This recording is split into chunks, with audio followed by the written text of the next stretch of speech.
Assalamualaikum warahmatullahi wabarakatuh. Perkenalkan, nama saya Aisyah Putri dengan NIM 2501677 akan membacakan materi tentang hakikat linguistik. Tujuan saya membuat video ini adalah untuk memenuhi mata kuliah pengantar linguistik umum, program studi pendidikan bahasa Indonesia dan dosen pengampu Dr. Ida Hasnul Ulia SPD MPD. Nah, langsung saja kita masuk ke materi yang pertama, yaitu apa sih itu pengertian linguistik? Nah, istilah linguistik berasal dari bahasa Inggris yaitu linguistics. Nah, akar katanya yaitu lingua yang berasal dari bahasa Latin yang berarti bahasa.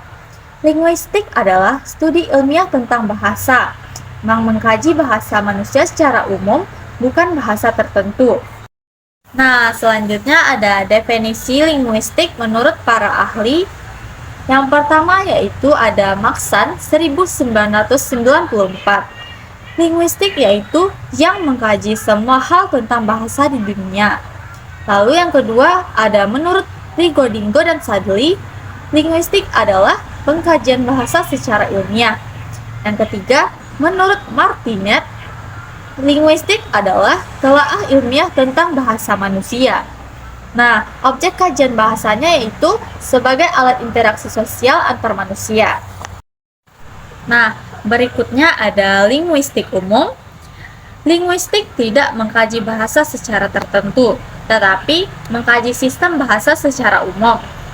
Nah, ini juga disebut sebagai linguistik umum yang menjadi dasar untuk mempelajari bahasa secara tertentu, misalnya bahasa Indonesia. Nah, selanjutnya ada yang namanya konsep langue, parole, dan langue. Nah, langue ciri-cirinya yaitu sistem bahasa, yang kedua bersifat abstrak dan konvensional, yang ketiga produk masyarakat. Yang kedua ada parole, ciri-cirinya yaitu tuturan konkret, individu, bersifat personal dan bervariasi. Yang ketiga ada langue dengan ciri-ciri sistem bahasa manusia secara umum. Langue adalah gabungan langue dan parole. Berikutnya, hubungan langue dan parole. Langue dapat dipahami melalui parole. Parole bukan sasaran utama dari linguistik. Linguistik juga berfokus pada sistem bahasa, bukan tuturan individu. Tujuan linguistik yaitu untuk merumuskan kaidah bahasa secara umum. Berikutnya ada linguistik sebagai ilmu. Linguistik adalah telaah ilmiah dan telah melalui 3 tahap perkembangan ilmu. Yang pertama ada spekulasi, kedua ada observasi dan klasifikasi, yang ketiga ada perumusan teori. Nah, tahap spekulasi yaitu penjelasan bahasa tanpa bukti empiris, bersifat dugaan dan spekulatif, dengan contoh anggapan bahasa Tuhan atau Nabi yang tanpa dasar ilmiah. Tahap ini sudah ditinggalkan dalam linguistik modern. Kedua ada tahap observasi dan klasifikasi, yaitu pengumpulan data bahasa dengan pengelompokan berdasarkan ciri bahasa. Belum sampai pada perumusan teori, tetapi pernah terjadi pada penelitian bahasa di Nusantara. Yang ketiga ada tahap perumusan teori, yaitu mengajukan pertanyaan berdasarkan data empiris, merumuskan dan menguji hipotesis, yang menghasilkan teori bahasa, dan linguistik modern berada pada tahap ini.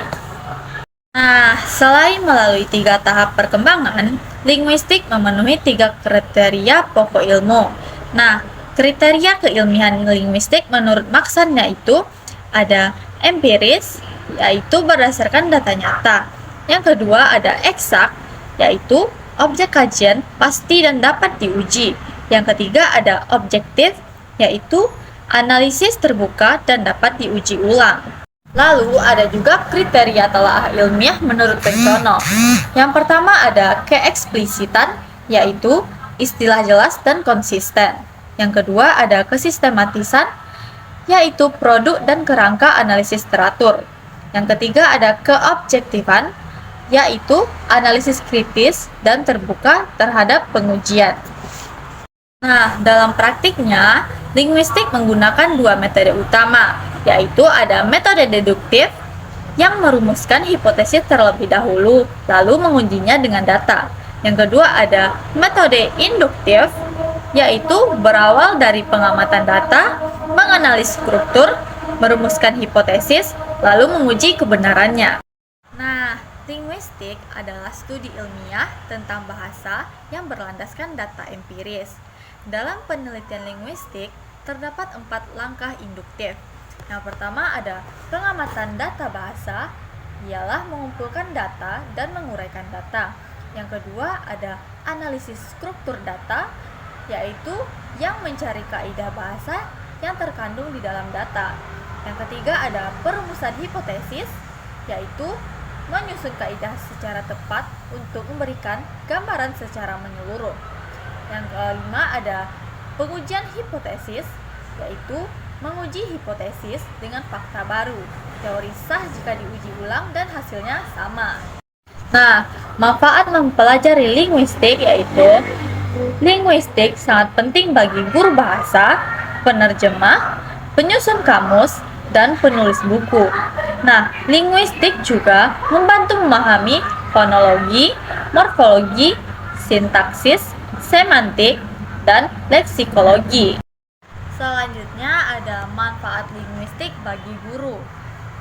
Manfaatnya yaitu untuk memahami kaidah bahasa dengan benar dan menjelaskan aturan bahasa secara ilmiah. Bisa membedakan linguistik deskriptif dan pembelajaran bahasa preskriptif. Lalu meningkatkan kualitas pembelajaran bahasa. Yang terakhir ada manfaat linguistik bagi profesi lain. Nah, bagi penerjemah, linguistik bermanfaat untuk memilih padanan makna yang tepat.